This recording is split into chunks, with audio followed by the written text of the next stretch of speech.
Another important element for jumpers is obviously core stability. It's probably one thing I've noticed is it's very neglected. You know, because it's just boring. Oh, let's do some crunches, let's do some abs, let's do some planks. If our athletes do not have the necessary core to be able to withstand some of the demands that we put them through, we're going to be in trouble. We can't really move forward a lot until we're very strong in the core.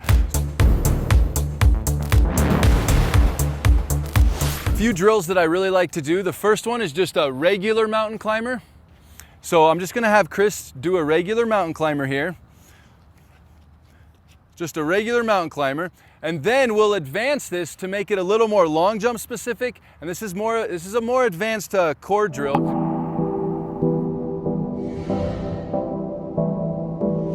And so we basically are going to eliminate an arm and eliminate a leg. And then we're going to switch, switch, switch, switch, and we can do those as long as we can, but that's good right there, Chris. Very good. Another core drill that we like to do is we want to work the transverse abdominals. Now this is important because we spend so much time in hyperextension where our back is kind of bowed, and in track and field we're notorious for that, but we got to get out of that movement. So another one's going to be a dead bug. And we're going to kind of make it specific to the long jump here. So once again, we're kind of showing the same movement that we would have with our knee up and arm up. Very good. And we're really focused on pressing our belly button and our hips into the ground, keeping them as tight as we can. Really pressing that belly button and that bottom core into the ground. That's good.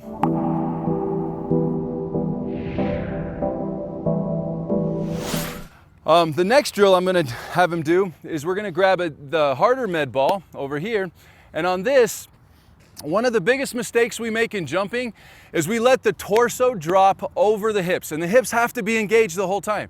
So we're going to create some weight and disperse it out in front of him to really allow him to focus on keeping his torso perpendicular to the ground. So go ahead, Chris. And we're going to do this with a split lunge jump. So we have the head up, the chest up. Good posture here. Good. And we're not seeing how high we can jump. We're just going to get a little more extension. A little more extension. There it is. That's what we're looking for right there. And when we get more advanced, you can do this drill where you're jumping over the knee and so forth. But it's a great staple as part of a warm-up to any jumping movement that we're trying to do.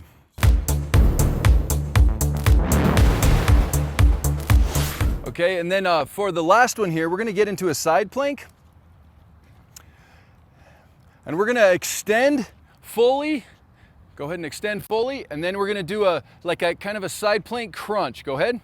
We're just going to bring his elbow to his knees. There you go. That's great. Good. And we're going to do that on both sides, so many reps. As far as core stability is concerned, it's probably the most neglected thing we do as coaches. It was for me for years. You know, because it's just boring. Oh, let's do some crunches, let's do some abs, let's do some planks, let's, whatever. But in reality, it's absolutely critical. Not necessarily crunches or sit-ups, but there are certain core stability exercises that are so important. And it's not just neglected. Even in the weight room, sometimes it's neglected. Strength coaches don't have time when they're trying to teach certain lifts. And so even if your high school athlete is in PE, they might not do any core stability or core drills that day, but it can be done every day. It's going to help us stay healthy in general, but it's also going to activate our entire system. You know, we think about, oh, we need to get all the skips in to activate our system, or we need to do something quick, but in reality, we can activate the whole system by simple core exercises. So it's a big part of our warm-up. We do it every day, and it's the foundation for everything we're trying to achieve. When we talk about we want to create stability in athletes, forget it if our core is not stable. So we have to have strength in the core. That's not going to happen. We want to get athletes in a hard post. Forget it if we're not strong in the core. We want to get athletes, we want to get their hips engaged, for instance.